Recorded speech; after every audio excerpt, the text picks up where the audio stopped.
Good evening, everyone. It's Saturday, August 9th, 2025, 10 p.m. Central Standard Time here in Champaign, Illinois. You are watching the channel Co-op for Two. My name is Jesse. You're joining me for part 2 of our playthrough of Masters of Crime Mosquito. YouTube says 10 concurrent viewers, so we went from 25 last night to 10 tonight. That seems about right. We lose about half of the viewers on every multi-part stream. If you haven't watched part 1 from last night, you should not be watching this. It won't make any sense. For those of you who are continuing our voyage here, in the first part of this game last night, we were introduced to the setup of this box of Masters of Crime. We are a treasure hunter. It's interesting that most of the boxes of Mosquito, the previous 4 we've played, have been very clear that we're sort of outside of the law. We're bad guys we're pretty serious bad guys. This one, it doesn't sound like we're really bad. We're just a treasure hunter type person who's maybe skirting on the outskirts of the law. We've made contact with a professor who's selling information about some rare lost treasure. It seems like actually we're going to have to steal it from its native country. So maybe we are going to have to do some bad stuff. But the person we were buying it from, who's this guy, Timotheus Brown, he ends up dead in the first scene of the game. The person who kills him jumps out the window after rummaging through his pockets in a wingsuit and escapes. And then we've escaped. And the setup of this game is that we are going to have to form an expedition to go get this treasure in a foreign country. And it looks like there's a criminal, I don't know if it's a criminal organization. There's some organization, Mosquito, maybe like previous treasure hunters. Does anyone remember exactly what we're told about it? Like they're the original treasure hunters, I think. And so there's some organization, Mosquito. In fact, we are told that the wife of the professor, who is this woman here, Jade Temptation, Jade Brown, she's writing a story that sort of mirrors what we're doing, a sort of Indiana Jones story. Somewhere we have her, yeah, there's her book. So the story we're on sort of mirrors her book. So let's see what she says about the Mosquito organization. Amidst mysterious ruins and dangerous traps, Montana meets the fearless Aurora. Dangers of their quest. They aren't the only ones after the secret hidden within the temple. An unscrupulous and dangerous organization known as Mosquito, descended from a secret brotherhood of Spanish conquistadors, is searching for the temple. So there you have it. We're trying to rob this treasure from an Aztec temple or something close to it, and so is this Mosquito organization. So anyway, the game says our mission is broken up into two halves. We're going to go on an expedition to get it. We've gotten clues about where to find it, but we're not going to be able to do it alone. We're going to have to bring someone with us. So first we have to figure out who is our rival that killed the professor so as not to take them with us as a friend and end up getting stabbed in the back. Along the way, we have discovered a cast of characters. Let's review our little cast of characters here. Juan Castillo is the guide that probably we can trust. We have found the doctor's notes seems to suggest that he can't possibly know about this treasure, so he can't be our rival. He can't be the professor's murderer. Although we have a little bit of concern based on this art that perhaps Juan Castillo is the romantic love interest of Valentina Patel, the artist of the professor's wife's books, but also an accomplished forger that the professor was working with. We've got some emails back and forth between the professor and her. Then we've got the wife. Well, somewhere in the professor's office, and listening to her voicemails, we can see that the professor, not shown here, is planning to leave her and move to this country and live there. So she seems genuinely distressed by that, but she has a motive, maybe. And then this rich casino owner who's got jewelry that he's purchased from some expensive ruins. And the professor owed him money. He caught us sniffing around. He kidnapped us. And we decided to kill him rather than work with him. So we have killed him and hid his body. Hopefully that won't come back to bite us, but we're now not obligated to anyone. Now, it feels like a big part of the part one of the game, which we haven't yet finished. We still have a couple locations to go to, but it does feel like a big part of what we've been doing so far is coming up with alibis for some of the people. And that's sort of where we left last night, is we discovered this big newspaper, which contains a bunch of alibis for our potential rivals. The wife was doing a story reading from her book all through midnight when the professor got killed. So we're trying to find who killed the professor. And so she's got a strong alibi. This person who was flying in by plane has a strong alibi because Heathrow was all delayed. And these all tie into a set of emails that describe these people that the professor reached out to try to sell the clues to. So there's that. And then we think that the forger woman, Valentina, she seems like she had to be at this auction to swap this forgery. So she's got an alibi. Same thing with this guy. He was at the auction to buy stuff. So actually it feels like everyone has an alibi except for Juan Castillo, who doesn't seem to be a real player. We might want to read back the notes about him, about why he can't be involved. but probably he's not involved. But we do have one person from the emails that we don't seem to have any information about, and that was a Dr. Eleanor Wang, who's in the emails, is mentioned here.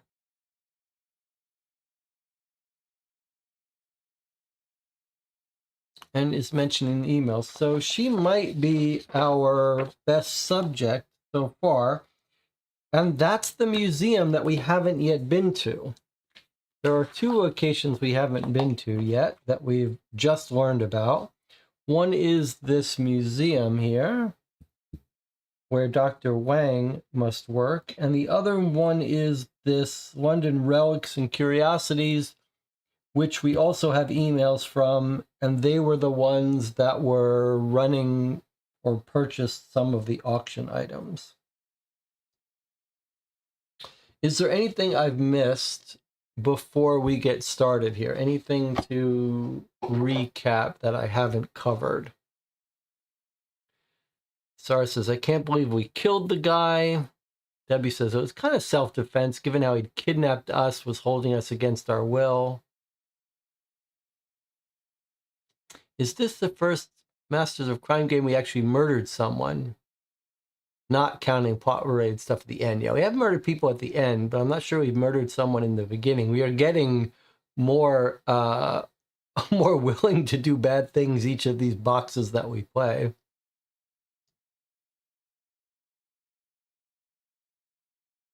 John says, we might want to double check if we can figure out how close the murder scene was from the auction house. Valentina might have more of a soft alibi. They found the painting and sold it by 12:15. That's an interesting point. It was gone for 20 minutes. Well, so far we haven't been asked to make a decision about who to trust and who did the murder yet. I assume that at some point early in our session today, it is going to ask us to solve the murder. When it does, we will stop and revisit all those things. But until then, I feel like we should just keep exploring. I have my Colombian coffee here. Isara says, I really think Jade seems suspicious. I was thinking it over. Her voice note felt very strange. The wife is a little bit suspicious, but if she was reading all through that time, I don't see how she could be the murderer. But I like the idea that Valentina may have been working with Juan Castillo. So I am suspicious of him. Pedial says, I'm also a little bit suspicious of the wife. A late night reading is too rock solid of an alibi. Maybe she hired someone. I don't think she's a public figure, so she can't hire someone to do the book reading, but she could hire someone to kill him, you know. Looked like her picture in the newspaper. I mean, you can't, she's a known celebrity. They would recognize her if she tried to send someone else to do it. All right. Well, let us go to the museum and talk to Dr. Wang, who doesn't yet have an alibi. Let's see if we can get a look at her, see what she has to say. Did anyone check if this was a real thing? Because that is pretty stunning. All right, let's read it. In the museum, you make inquiries until you find yourself in front of Dr. Wang. The director worked on the current exhibit with Professor Brown. Could she also have come across the lost Mosquito treasure? When you ask Dr. Wang about her work with the King's College, she immediately becomes evasive. Unfortunately, I have no time to discuss the exhibit with you. You'll have to come tomorrow for an official tour. Somehow you're going to have to convince her to tell you what she knows. Use her love affair as leverage, accuse her of embezzling museum funds, or accuse her of plagiarizing her PhD thesis. Okay, so we have to use our knowledge of Dr. Wang to figure out which of these to use against her, to accuse her of. I think we may need to look at those emails again. Let's see if we can't see the messages with her. They are these, I guess. So here's the emails with Dr. Wang, starting at the bottom. First, he says, "Hey, Eleanor, I have something for you, a rarity. I'll just say this, Mosquito. I assume you're interested." He wants 150,000 pounds for her. He wants to meet her at 1. She says, "Never contact me again at my email address, my work email. Never show up at my work again without being asked." So he must have showed up at her work. "Our relationship is purely professional. Again, I implore you to respect my research and me. If you want to share new research results, please make an appointment." So it doesn't sound like they're having an affair. Then he says, what does he say? Surely he has another email exchange with her, no? That's it? That's the only interaction between the two of them? I suppose we know a little bit about their relationship based on this article.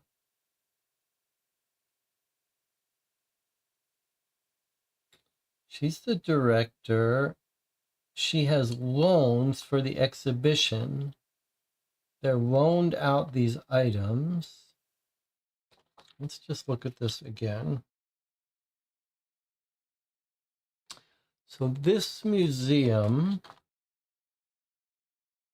has this collection of items. They're partnering with King's College where the professor worked.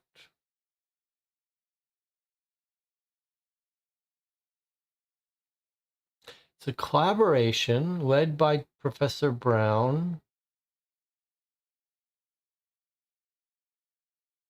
And she says, there's a statement, Dr. Eleanor Wang emphasized the importance of the loans for the exhibition. It's not money loans, it's the loan of these items to display.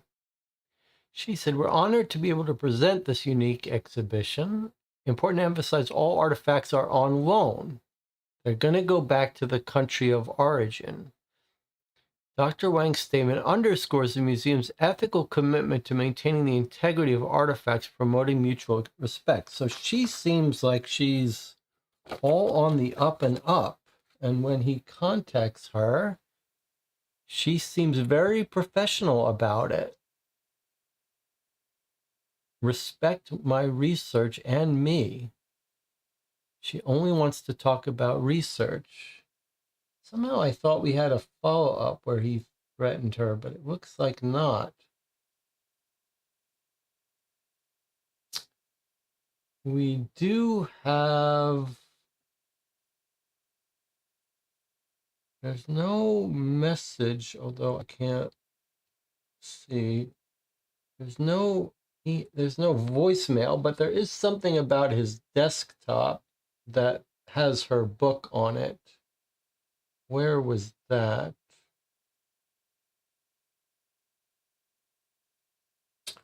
Where was our desktop page with her? It was...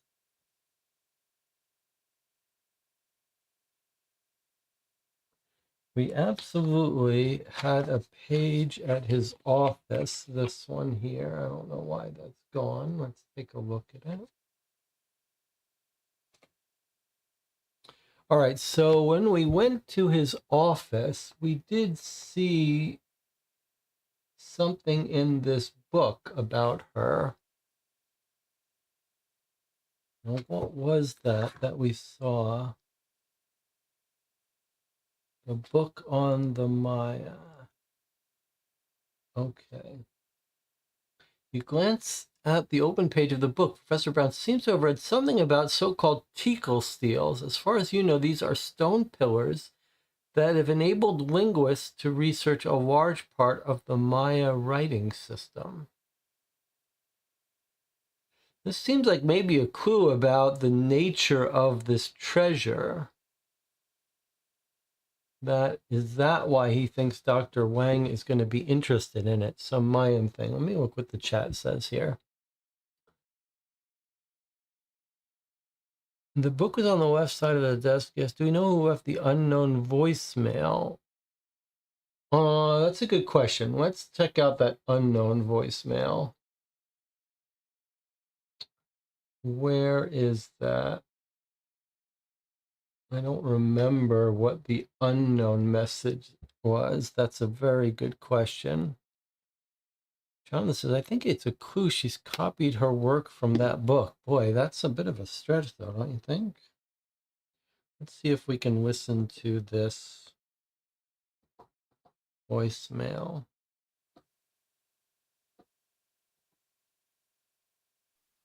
Good day, Mr. Brown. This is Gordon Fletcher from Worth at Casino. That's just the I have been casino personally guy. asked by Mr. Wentworth to remind you of your financial situation. He expects your repayment this week.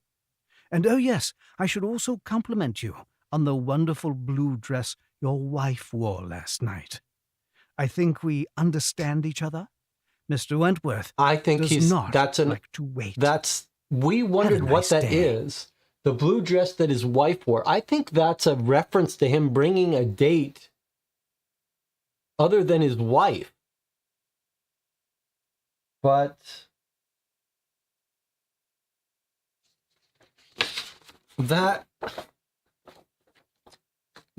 an interest. This might be a separate point, but it might be a note that he's having an affair with Dr. Wang. That comment about his wife wearing a blue dress that didn't make sense to us makes me think that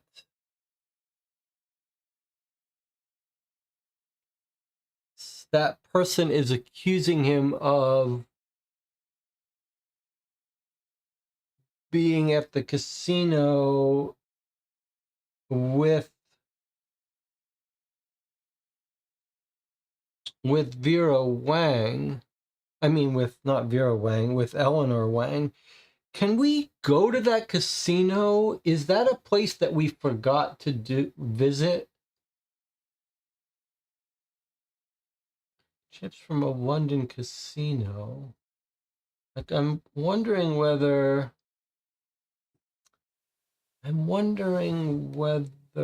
we forgot to go to. Well, while we're here, let's revisit some of this stuff. So in the notebook, here is the comment about Juan Castillo. Mondays and Fridays in the pub. Don't know him. Is this a bro? He can't know about the treasure. I wish I understood that a little bit better. Goodbye letter.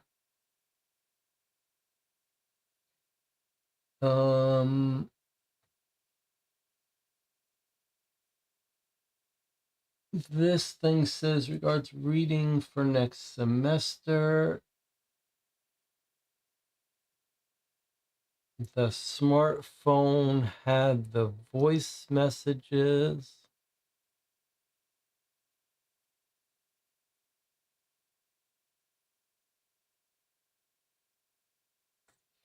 Which we've already seen.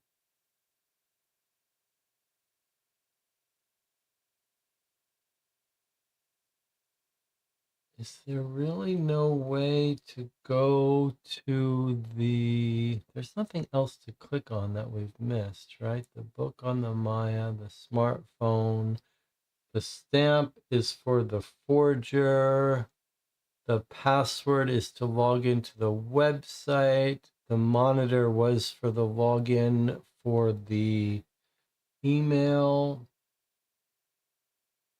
The notes here we haven't looked at again. Let's look at the project data again.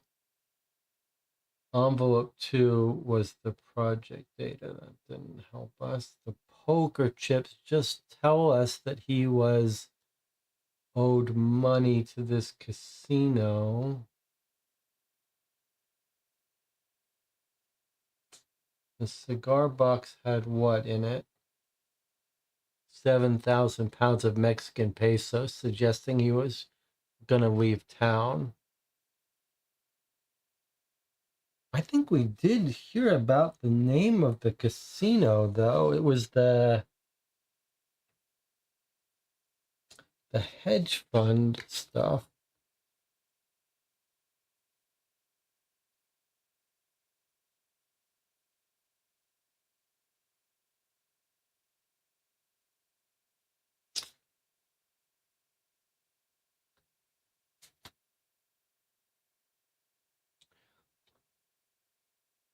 I'm now thinking that this blue dress is suggesting he may be having an affair with Dr. Wang. How are we going to... Let's take a look at this note again. Here was his rental agreement that he's going to Mexico.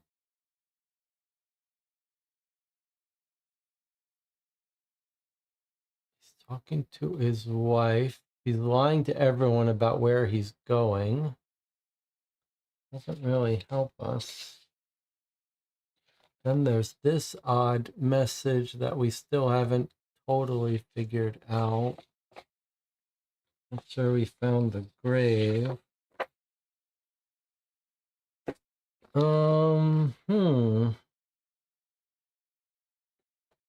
haven't seen a photo of Eleanor Wang, have we? I feel like we want to go to the casino. Do we know where that casino is?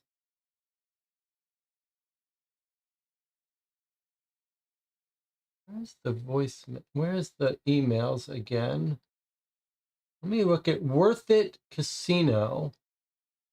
Worth It Casino. Can we try going there? I tried going to all of the other websites and didn't find anything, but I wonder if it's worth trying again. worthitcasino.com.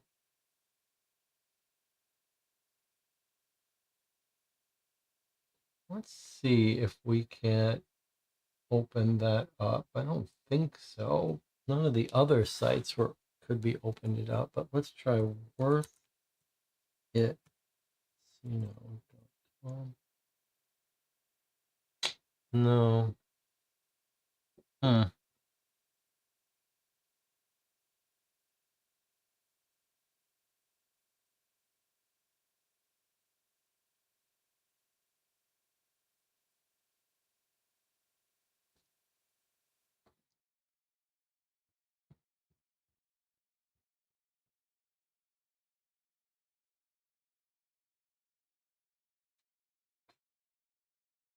I feels like the casino person is making a comment about us showing up, about the professor showing up with a date that isn't his wife. I think that now makes sense from that. The blue dress, but how are we going to connect that? Okay, we have no evidence that she's embezzling funds. We have no evidence that she's plagiarizing her PhD thesis. We just don't. Not from that book. That is not evidence. There is no way that this note that says Dr. Wang is any kind of evidence that she's plagiarizing anything.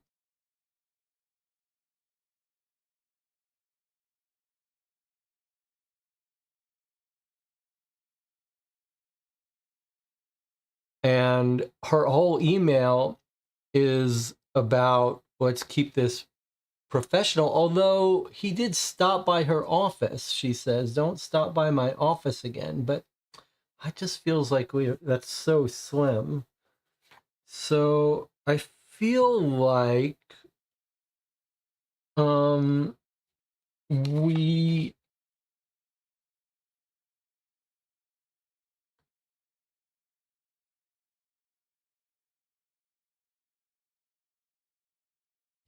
so I have a proposal for us, but let me see what the chat's final thoughts are.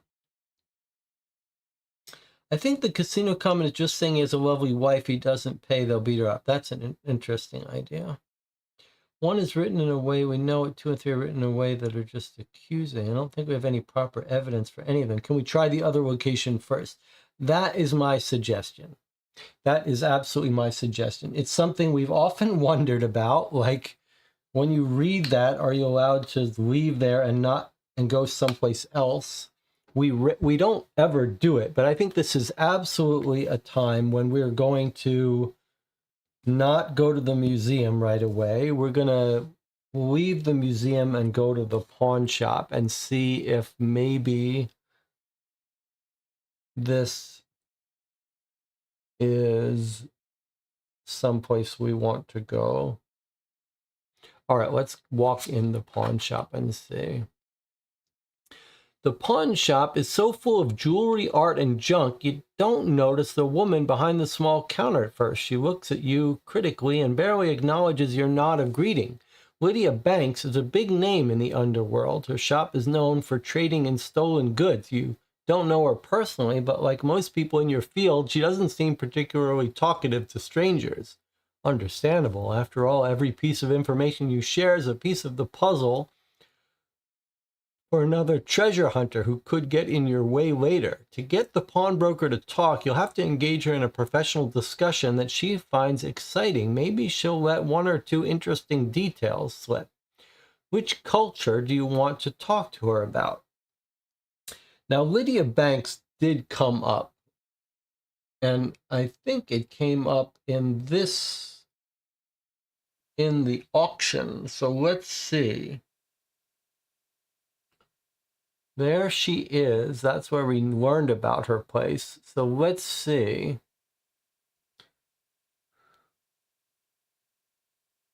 You can still purchase any items that weren't sold. Any remaining items will be taken there the next day. You'll have to contact Lydia Banks. She will not be taking part in the auction herself.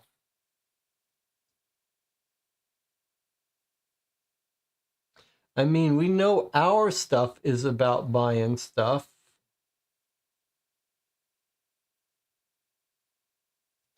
But are we supposed to know?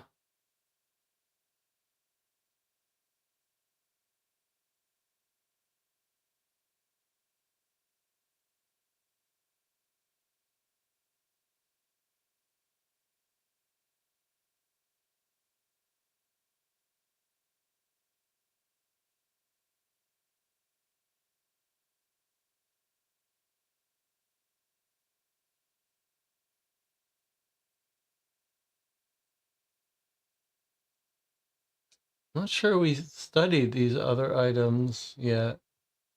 Join the benefits of premium membership. Historical facts. You'll meet experts. I don't think we read all this. To the experts. I'm going to click on these and see if these are things to read. Okay. we need to explore this website a little bit more. Because what have we got here? We've got more pages that feel like it could be relevant to us. Although they're not. Boy, this website has got more stuff on it. Subscribe to our newsletter, schoolwork in New Spain.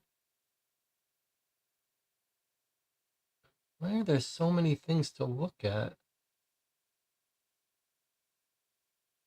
Subscribe to our newsletters. Here's these different experts. They're not people in our case, though. I thought we were going to find that one of these was going to be Dr. Wang.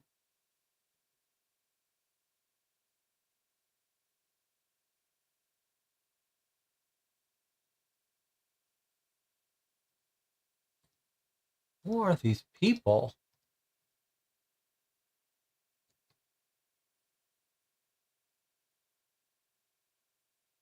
Maria Lupin. So if I hover over, I can see the name. Surely that the game doesn't really expect us to do that.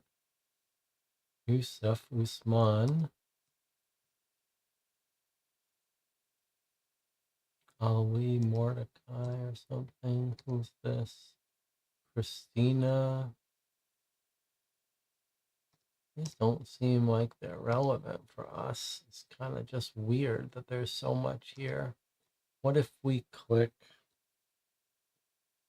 learn more from our experts? Ask our experts, read more.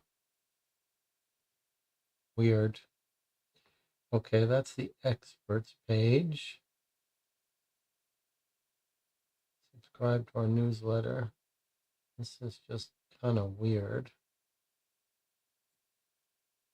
It's weird how many links there are here. Like if you click on sports memorabilia, do you get anything? Jewelry? No. Historical artifacts. None of these are clickable, but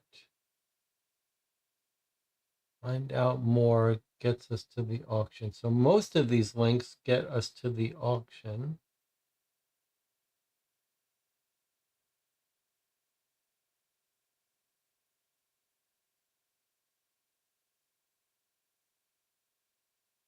And click on these. Look at that cool thing.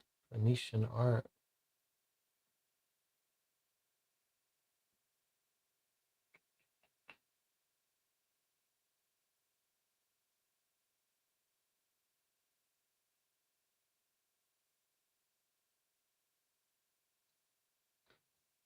Okay, so we're just trying to answer this question now about what jewelry she's most interested in. London relics. Certainly seems like Mayan stuff. What are our choices? The Incan or Mayan? These are pretty similar. I'm not sure. Does he talk to her in the email? What does the chat say? Does the chat remember? I mean, Mayan, definitely Maya. Maybe this is an Easter egg in there to have baseball cards or a strange edition. Okay, so everyone is saying Mayan. It's just because our case is Mayan, right? But we're not interested in Dr. Wang right now. We're interested in the pawn shop and Lydia Banks. So I guess we care about the Mayan people. So I guess we're going to ask about Mayan stuff. I don't really know the history of Mayan versus Incan. Those are all, I would just, in my brain, those are all together. But the stala on the card is Mayan. Well, it's true, but we're here, not at the museum. But I guess maybe we're just asking ourselves, what are we most interested in? I thought we would be asking her what she's interested in. Well, look what it says. It says, to get her to talk, we have to engage her in a professional discussion that she finds interesting. So we're talking to Lydia now about what she finds interesting. So the question is, do we have any reason to think that she prefers Incan history over Mayan? That's the question. Does Lydia Bank care more about Inca than Maya? Is there any reason for us to think that? I mean, there's the store window in close up. Can anyone tell the difference between whether she likes Incan stuff or Mayan stuff? Feels like that's the same as the Mayan statue. I guess we're just gonna say Mayan, but I wish we understood this a little bit better. All right, we're gonna ask her about Maya. What's the worst that can happen? She just won't be as interested in us. 28. Oh, it says to draw 44. That's gonna be her card. I feel like we need to get the card for Dr. Eleanor Wang. Okay, so here is Lydia Banks. All right, now look at her tattoos. Are those Incan or Mayan? There's our clue. We need to talk to her about what she cares about. Are her tattoos Incan or Mayan?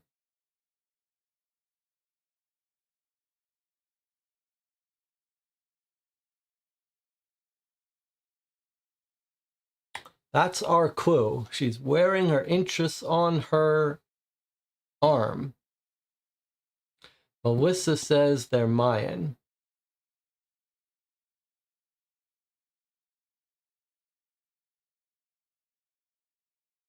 Just for fun, since we've got plenty of time, since we're doing our session 2, I'm just going to go do a quick, I believe everyone, I do think it's Mayan, but let's just see something. Mayan versus Incan art. Mayan and Incan art, both representing complex, sophisticated cultures, exhibit distinct styles. Mayan art, known for its detailed narrative depictions, often features religious themes, historical events, daily life. Incan art, on the other hand, is characterized by its standardized geometric designs, particularly in textiles and metalwork, preference for abstract motifs over detailed narratives. Interesting.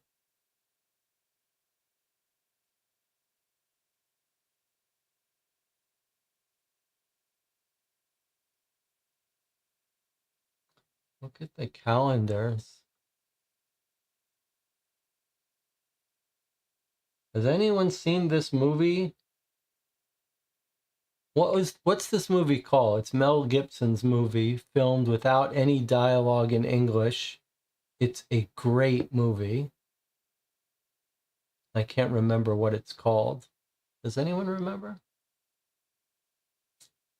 There's the Mayan art. That definitely looks like, look at these Mayan gods. Look how amazing that is.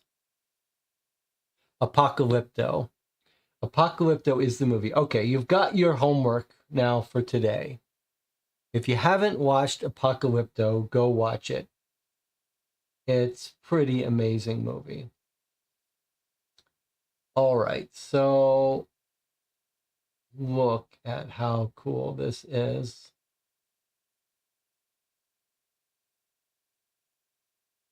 These are the Aztecs, though.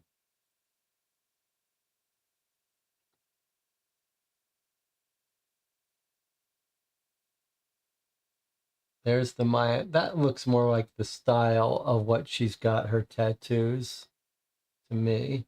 Although I wouldn't mind seeing some Mayan art to compare. Look at these. I mean, they're both amazing. All right. Well, we're going to go for Mayan based on her tattoos. We're going to assume we can identify her tattoos, whether they're Mayan or think they're Mayan rather than Aztec. So card 28. Let's see if that works. 1 star, is that right? We don't know. We don't know if that's better or worse. I don't have any Maya artifacts for sale. The disc with the Maya hob is already reserved. The woman snaps at you, indicating an artifact sitting on the counter.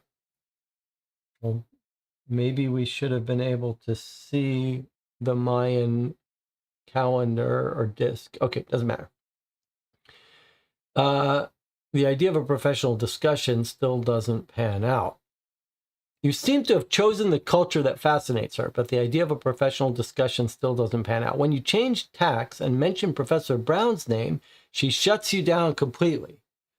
Feel free to look at the display of my European art. If you want to buy something, ring the bell. I have to do something in the back, she tells you coldly and leaves the shop to you. The fact that she responded so evasively to your question has piqued your interest.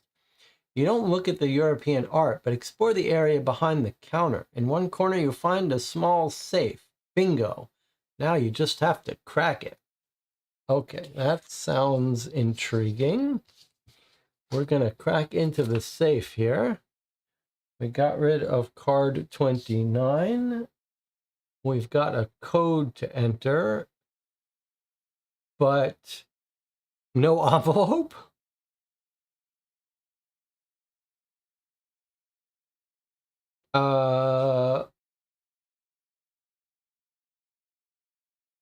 That's odd.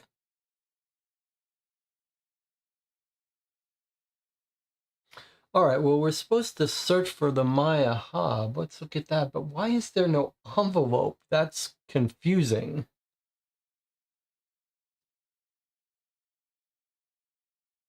Let's see. The Maya. HAB, what is this?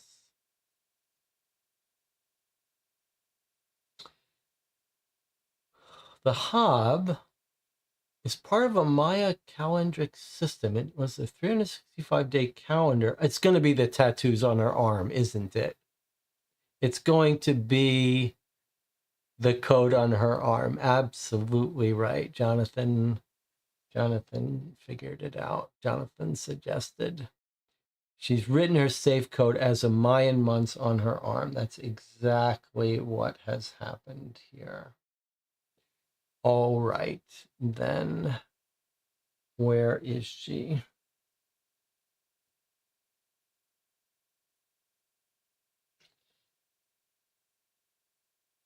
All right, so let's go see what the format for this code is. So it's card 28.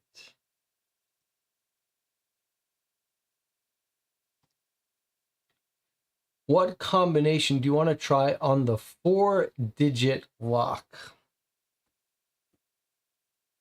Okay, she's got a 4-digit lock. Let's take a look here at her arm. Close up.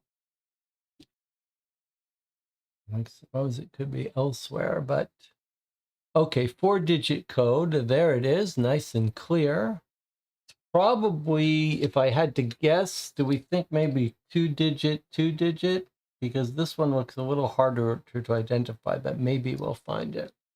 All right, let's see if we can't find those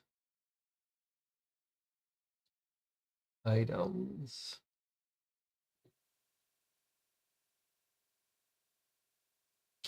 Can we put them side by side? V4. I don't have a. Yes, there we go. That's gonna do it. It's not gonna do it because now the screen is too small.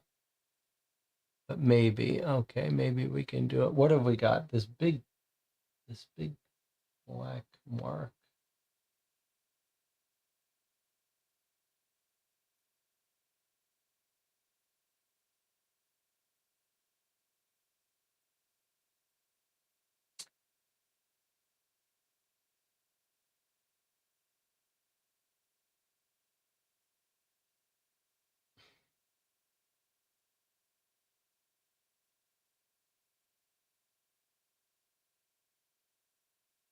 So it's stylized. It's not identical. That's it right there. That's the one on the left. No doubt about it. That's the 13, the Mach. So here's our first symbol on the left, 1, 3, 13. And I think the other one is going to be another 2-digit number. I'm guessing. I can't quite see it here myself. There we go. A little plus at the top. It looks like a guy with his nose facing the left. I think it's going to be 2 digits. And there it looks like he's right there. The turtle, the Kayab, 17. 1317, as we guessed, a 4-digit code just made up from those two black and whites. Pretty cute. Okay, not bad. Let's return and put in our code. We say it's 1317. Any reason she would have it backwards? We don't really know, but if it's not 1317, then it's 1713. We'll try this first. The safe opens with a soft hum. Inside, you see a small amount of cash, but you leave it alone. It's better if your theft is discovered as late as possible. You only want to take something really important. Then you catch sight of a document that looks to be hundreds of years old. You pocket it. You get a star and draw card 38. All right, good work, team. Let's give ourselves a star and take that card. The bad news is it does not help us figure out how to engage Dr. Wang. I don't think, but let's see. Maybe card 38 will. Aha, what's this? We, the noble brothers of New Spain, pledge our mutual loyalty in the fight against the Spanish crown and its tyrannical rule. We who fought and bled and conquered will no longer be servants of a distant king. We pledge to keep gold ready for the day when we rise up and unite the new world under the sign of the Mosquito. With 1,000 little stings, we will torment the king until the country belongs to us. The mighty conquistadors, if that day does not come in our lifetime, carry on our mission. The triangle reveals where the gold awaits. That's not really helpful to us.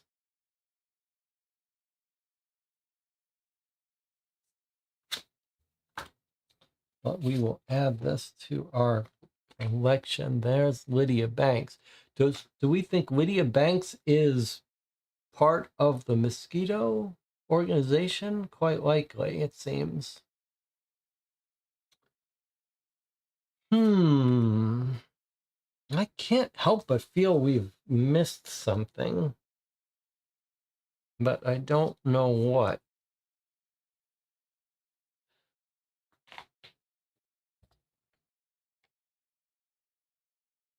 I can see there's one more location too in the stack.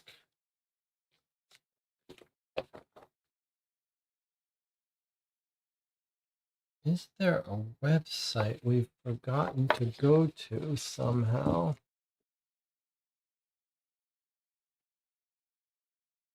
Is there something we've forgotten to do that would get us some insight into Eleanor Wang?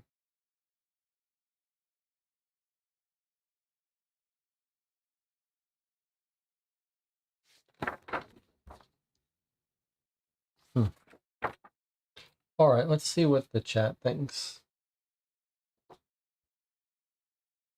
No help with Dr. Wang. I think plagiarism is most likely based on the book in the office.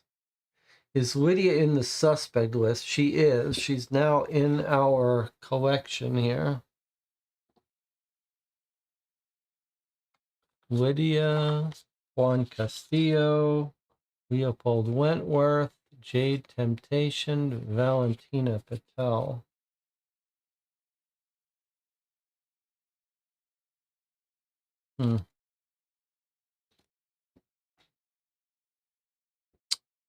Oh, I don't know about this plagiarism. Can we make out the plaque on the front card? I think it's about the same topic. Well, that's a good question. Can we make out the plaque? Maybe we should search for a Maya Stella. Okay, I don't think that text is readable. Let me see. Are we in the close-up camera? We are in the highest quality camera. I don't think we can. I don't think that text is readable, regardless of microscope.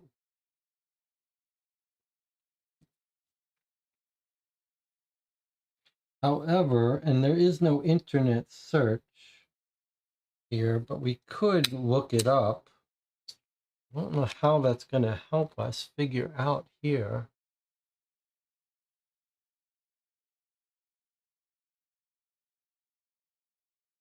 She's evasive.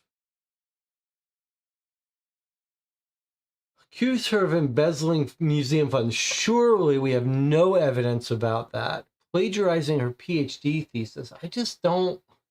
There's no way we have evidence of that from this. Like, there's no way.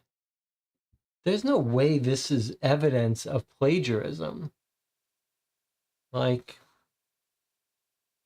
I mean, if we click on this book, what does it tell us? Glance at the open page. Seems to have read something about so-called Teakle seals. Stone pillars that have enabled linguists to research a large part of the Maya writing system. That is not evidence of plagiarism.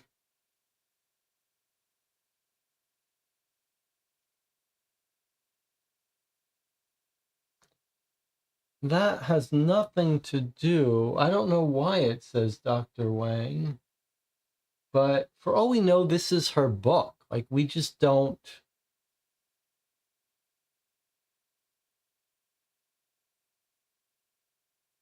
I don't see how we answer this question.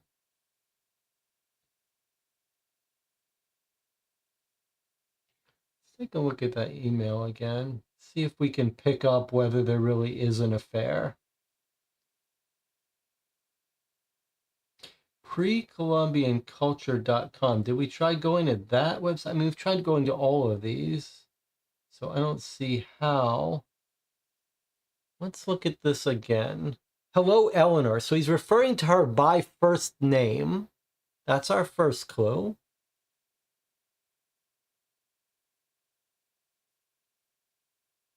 He is referring to her by first name, Eleanor. She says, never contact me again via my work email address. Does that mean he knows her personal address because he's had an affair with her? I ask that you never show up at my work again without being asked. Our relationship is purely professional. That's the part that's throwing me.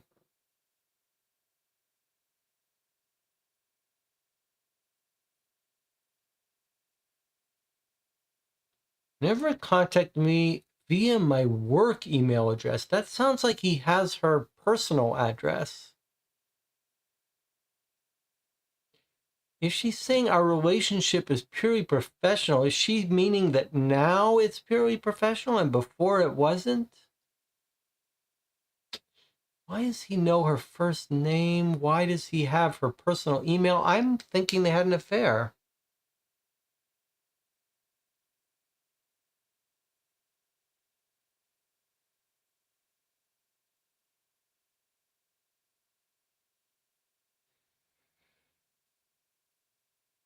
One thing is true. If they are having an affair, she does not want it out. So that feels like a good leverage point for us. Like, we're looking for a way to get her to talk to us, to threaten her. And it seems to me like she does not want it known that she's having an affair with him. So it feels like that this is a good, like, even if we, maybe the other ones, she'd just, even if they were true, she'd be like, you can't prove it. But this, even the mere hint of it, feels like she doesn't want. So I think we should accuse her of having an affair. It's not guaranteed. I'm going to first try making sure this site doesn't exist, just to make sure, even though we've had no sign that any of these sites exist. Don't want to miss any chance. No.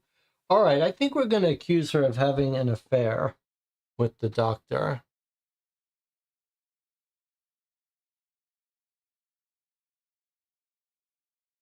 Sounds like I've convinced the chat a little bit about it.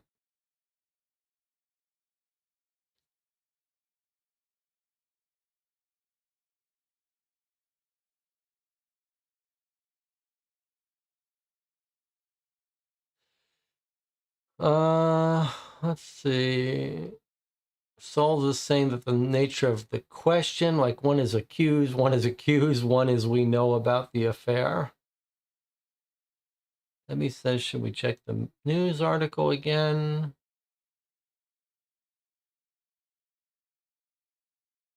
Can we do something and set those other two cards aside? I want to see at the end of the game if those answers actually change anything. Yes, we will check the other cards when we finish. All right. Well, let's accuse her of the affair and see what happens. Card 17. there's stars here, then we did the right thing. Otherwise, we did the wrong thing.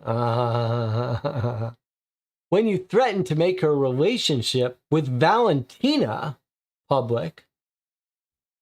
What?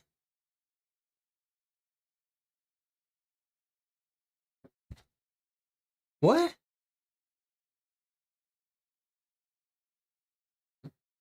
How are we supposed to know she's having an affair with Valentina?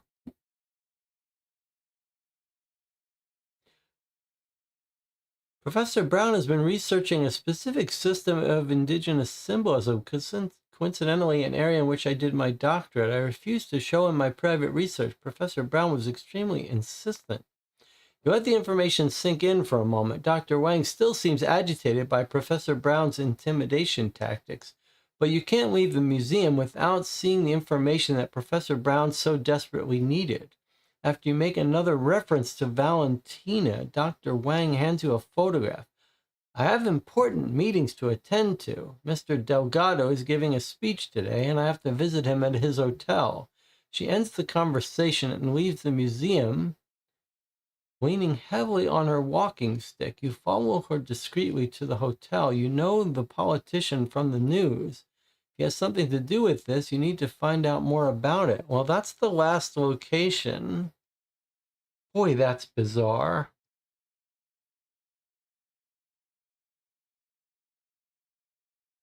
I don't remember any other of the Masters of the Crime having this kind of thing happen so frequently. I feel like there's been a bunch of times in this game today where there's been some sort of crossed wire. I don't know if it means we forgot to grab some document or what. So there's the hotel, which seems like it's the last location for us. We do get the card. I thought this was going to be a card of Dr. Wang. Instead, card 46. Okay, maybe we are going to get a picture of Dr. Wang. Okay, so there's Eleanor Wang.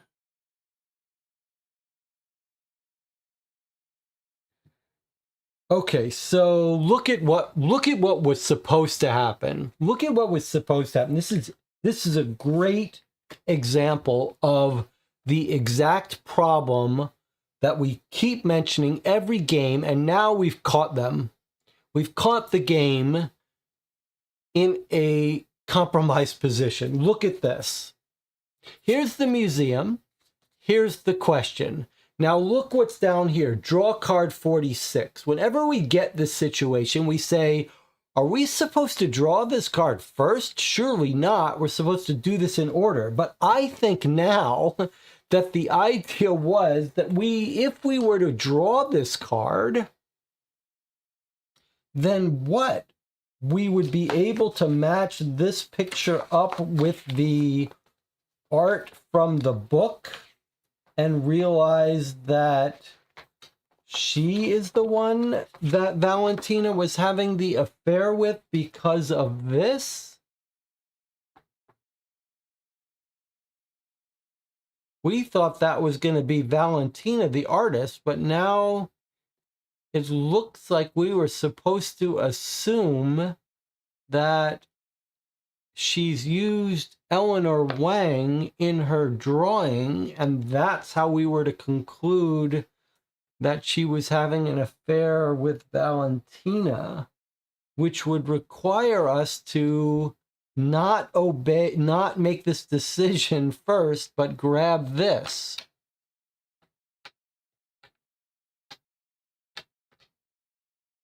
That feels really unreasonable.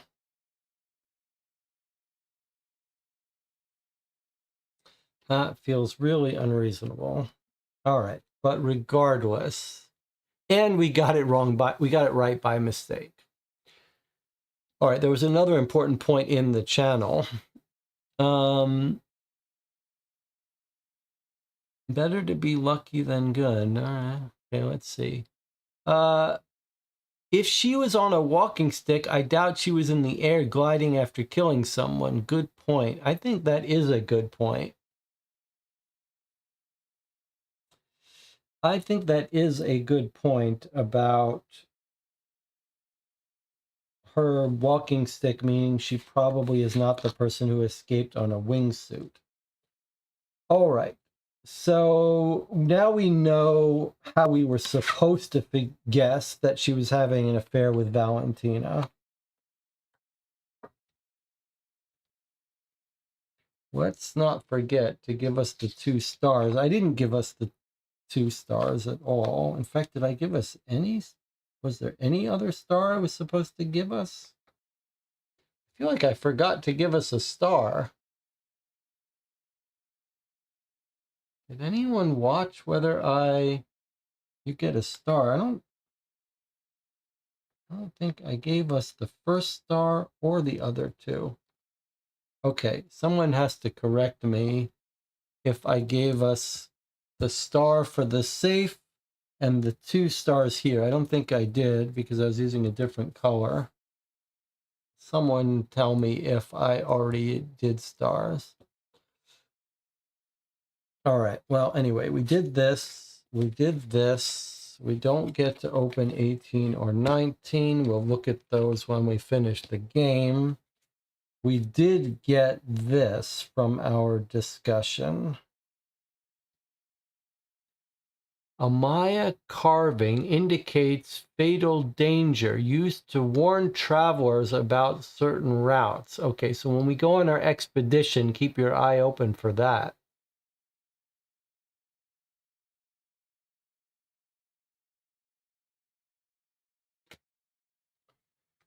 And we've got a new location that just came out, the hotel. This is going to be our guy, right? That this is one of the other guys that he was talking to, the prince or something. At the hotel that Dr. Wang is going to. Mr. Delgado is giving a speech today. I have to visit him in his hotel. And we know he was mentioned in the newspaper, which is here. Amado Perez and Eduardo Delgado. So this is Perez, and Delgado is being mentioned here from Mexico. All right, well, we're going to take a break. When we come back, we'll visit the hotel, which I believe is our last location before the expedition. So we may have to make a choice fairly soon. I'll see you in 8 minutes.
All right, we're back. Let's check in with the chat.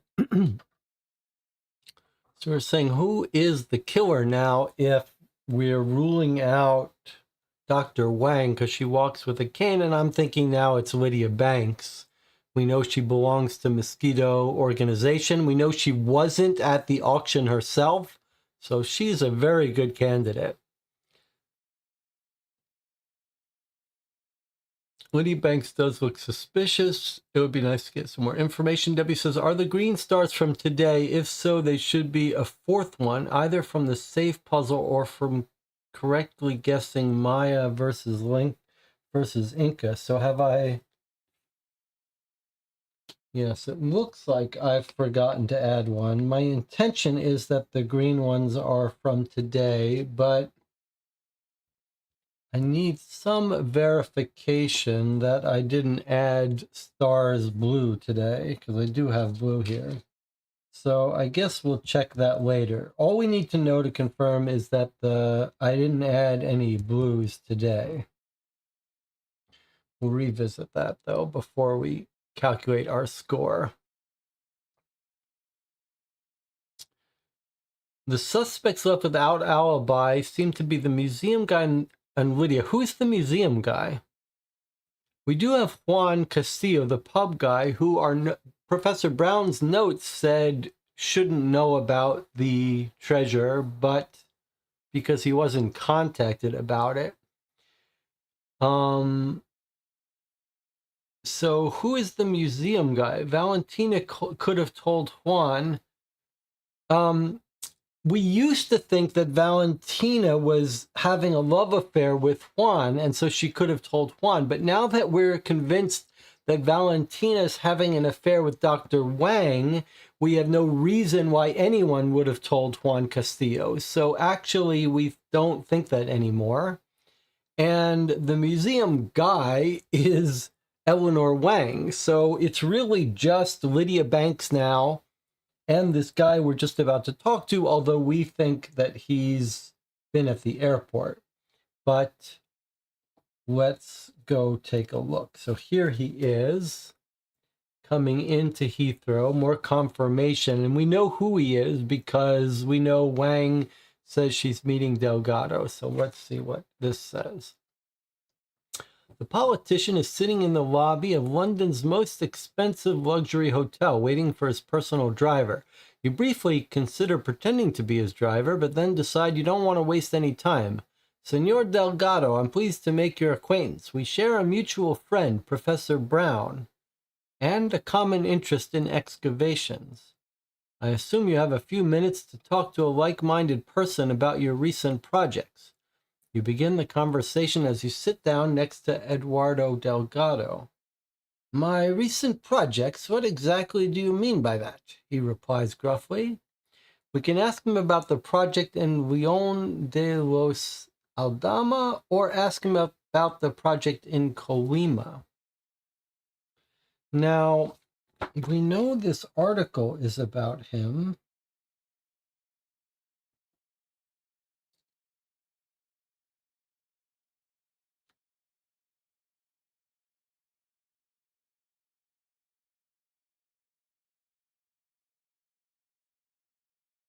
Leon de los Aldama or Colima.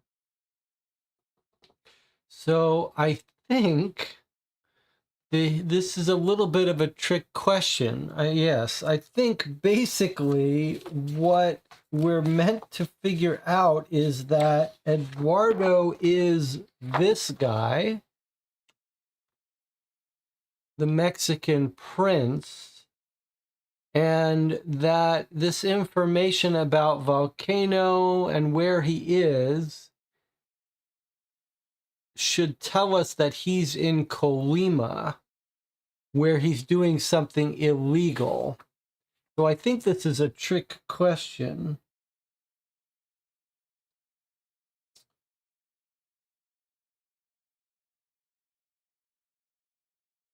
But I'm curious, is the other place mentioned here?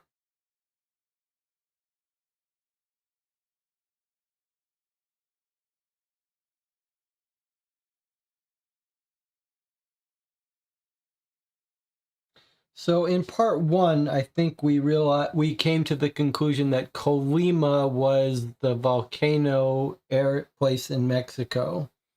Eduardo Delgado is from Mexico. But is it that there is no Leon de los Aldama? Let me just search here for a second. I mean, I think we know the answer is Colima, but what I'm curious about is whether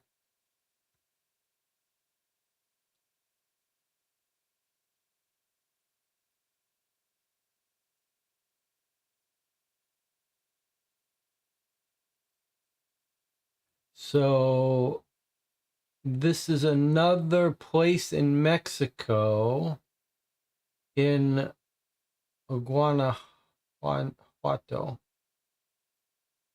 Guanajuato. But is this not mentioned anywhere?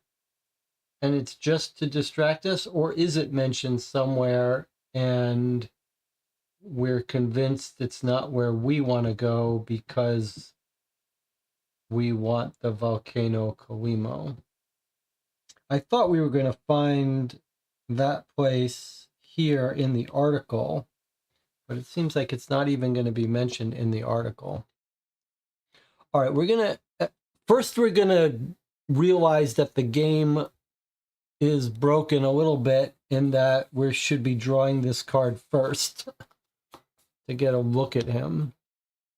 So here he is, looking like a politician supporting Mexico, but we know from his phone records that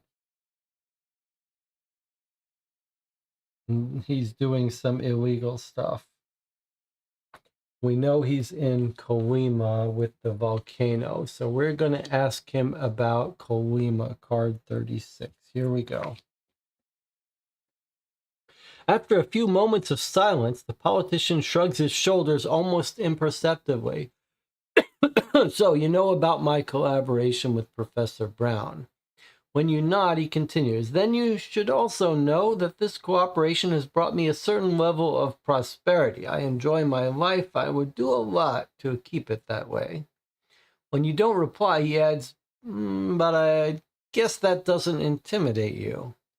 I know what you're looking for. Keep everything you know about Colima, the excavations, and my arrangement with Professor Brown to yourself.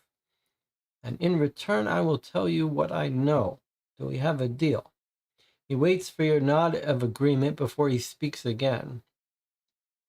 I found this clue at one of my excavation sites. I think it contains a hint about the location of Mosquito's lost treasure.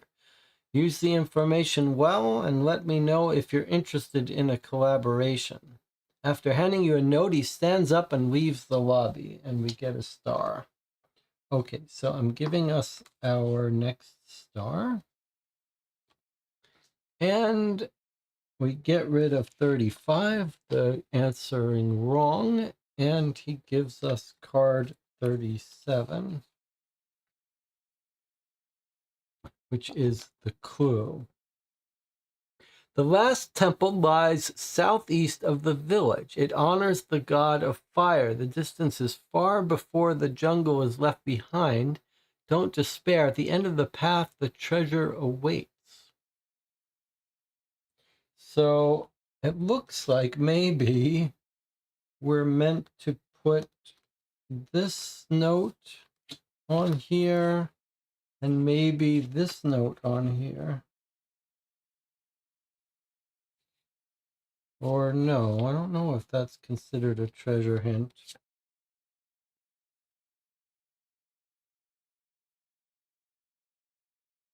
They do look like they're similar. Triangle reveals where the gold awaits. Yeah, I think those feel like the two treasure notes. This as well could be useful for us. All right, so we've met Eduardo Delgado. He seems like he's not a killer. Like, I feel like if I had to trust someone to help us in a crime of stealing treasure, he might be the one to go to. And I feel like this is our bad guy, or this is the one that killed the professor, Lydia Banks. Do we have an email from Lydia Banks we can look at again?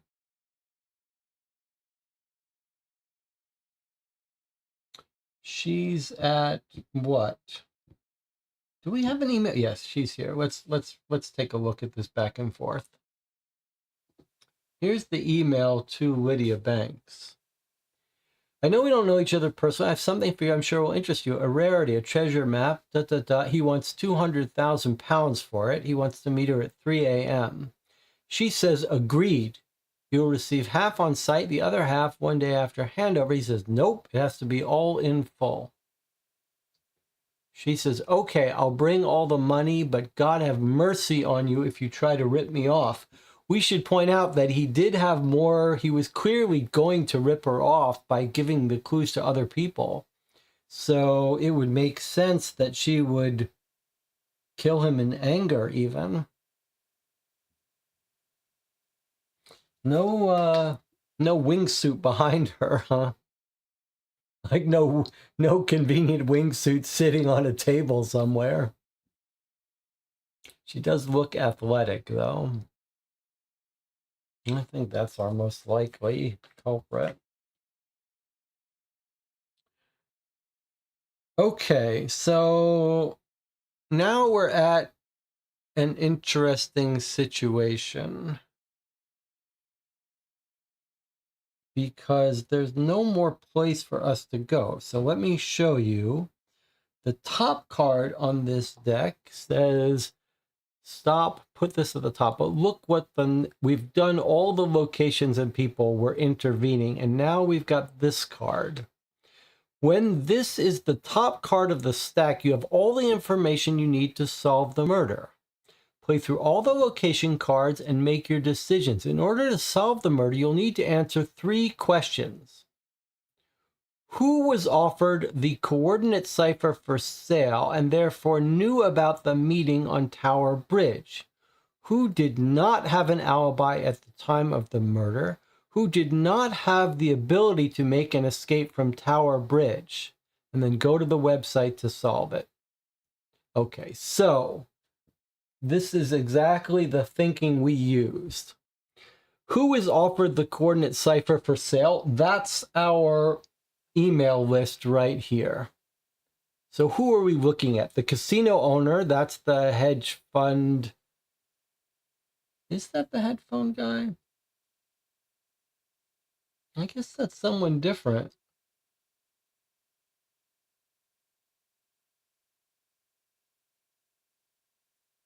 Leo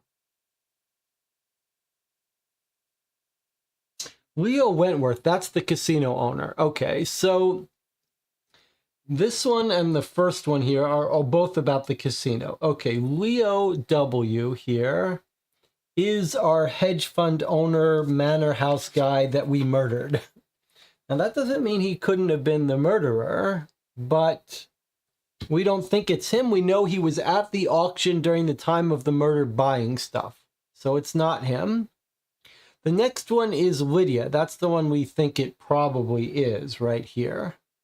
Valentina was offered it, but we believe that she was forging her painting, swapping the forged painting. So we don't think it's her.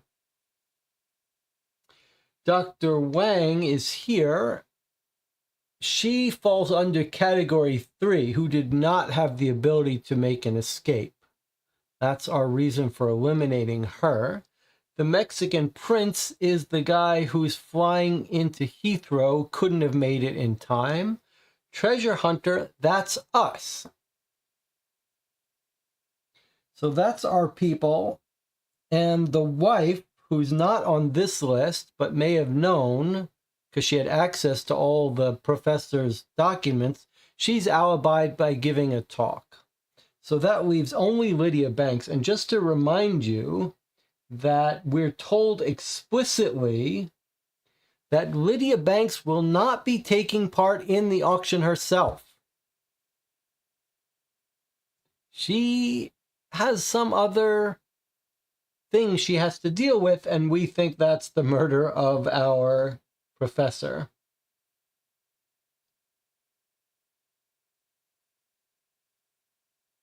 And I suppose we don't need anything more from that.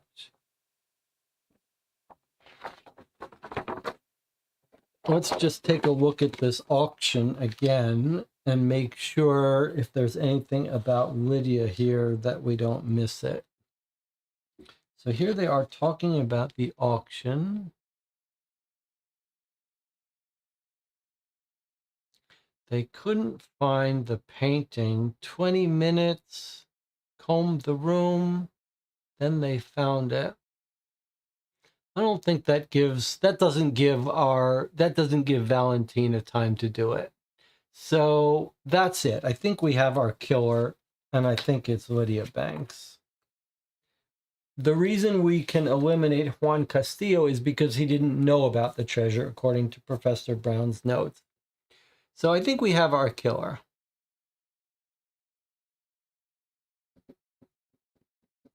I think we have our killer. All right, so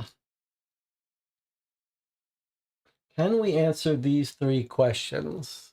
Who is offered the coordinate cipher? That's the name of this treasure, the coordinate cipher, or I guess that's where the Mosquito people have stored their treasure. Who didn't have an alibi? Lydia Banks. And who didn't have the ability is Dr. Wang. So I guess you could say maybe Dr. Wang didn't have an alibi either, so she falls into 2. And that's how we get rid of her.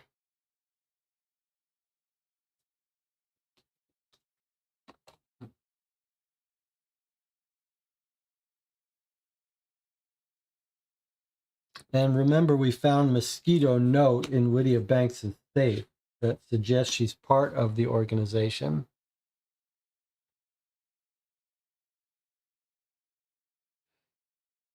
All right, let's see if we have any disagreement. Didn't Juan know about the treasure when we talked to him? I swear there was something that suggested that. I don't think so, but let's go look. Let's make sure. No reason for us to rush into a bad decision. Here we are meeting Juan at the pub. We notice him with the fedora. He's not expecting us. We bought him a soda, and let's hear what he says. You inform him on Professor Brown's death and watch his reaction. Obviously, the professor was planning an expedition to Latin America and wanted my help, but when I asked simple questions about where the trip was going, he freaked out. He wanted to fight. He was completely on edge, Juan says with a quiet smile. When you ask him if he has any further information about the expedition, he rolls his eyes. I know the laws of the jungle. I've seen action in every country, but of course, different countries have different conditions. Some animals can be found in every jungle. I can give you the information you need on those right now, but I can't tell you any more than that. Find out which country the expedition is going to take place in, and I'll help you. Because you bought me a cola. And then he gives us this animal guide, but we don't have any way to use it yet. But I guess we're going to use it for the expedition. But he seems to not know what country it's in, which I guess means that he did not get the clues that the professor was selling. So I don't think he does know about the expedition. And we did solve his puzzle, right? Let me know the country. That's when we figured out it was El Salvador, I think.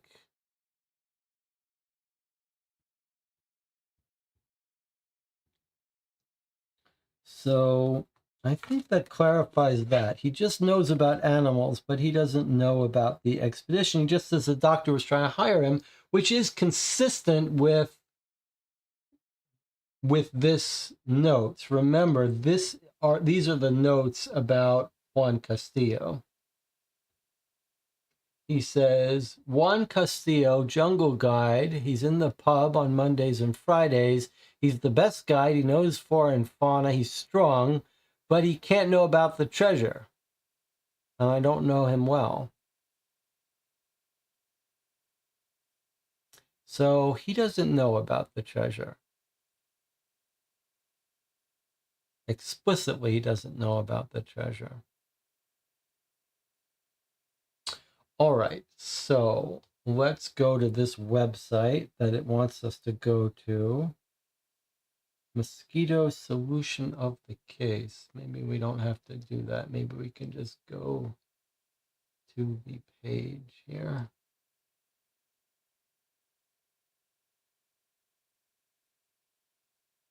Interestingly, this game is not on their,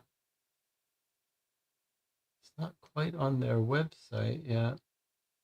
Okay, let's just do this Mosquito.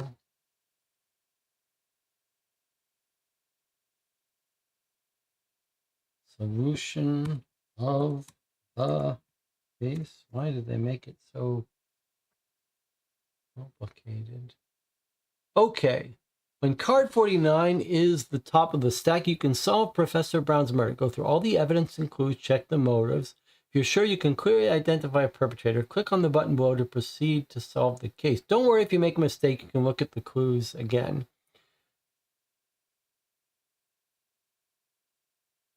Okay. In order to solve the case, you'll need to answer those 3 questions, which we did. And then what is this other stuff? Have you visited location E? The pub, did you enter the correct code for the card, the country where the expedition will take place? Only then can you continue with the expedition after solving the murder.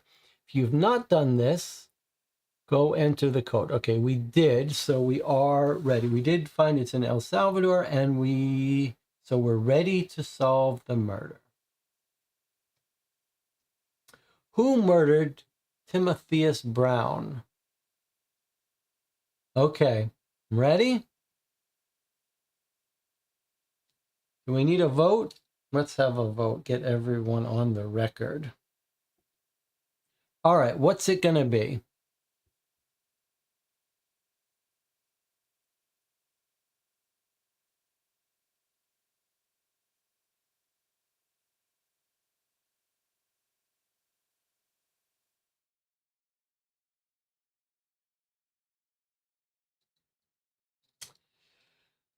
I agree. Pettiol says, I agree it's probably Lydia, but just to redeem myself, it was in the solution text to the El Salvador puzzle. I'm not sure what you're saying is in the solution text. Are you saying he reveals some information? He also gives you a map of the jungle with useful information about the region where he thinks the treasure is located. I see. Yes, you're right. We did get a big map of the expedition once we told him it was in El Salvador, but I think that's suggesting to us that he got it from his documents, that he didn't know it ahead of time. Isara says not ready. Everyone who's voting says Lydia. All right, it looks like we're going for Lydia.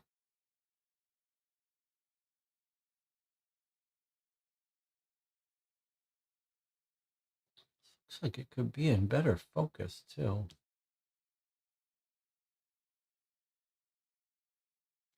All right, doesn't matter. We're going to stop the vote. Everyone is in agreement that it is Lydia. Let's see if the game agrees.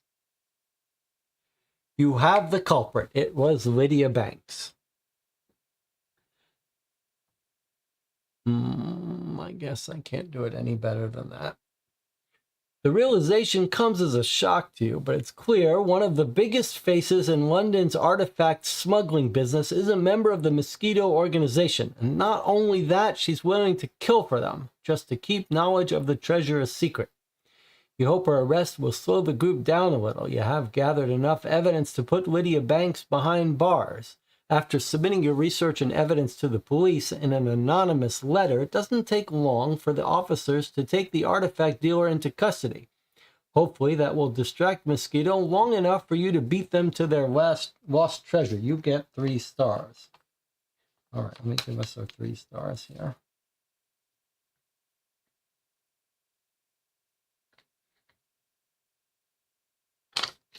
Now, there's still a lot to plan, discover, and unravel. You'll need help to make your way through El Salvador's jungle, and of course, you'll need a client to support your expedition.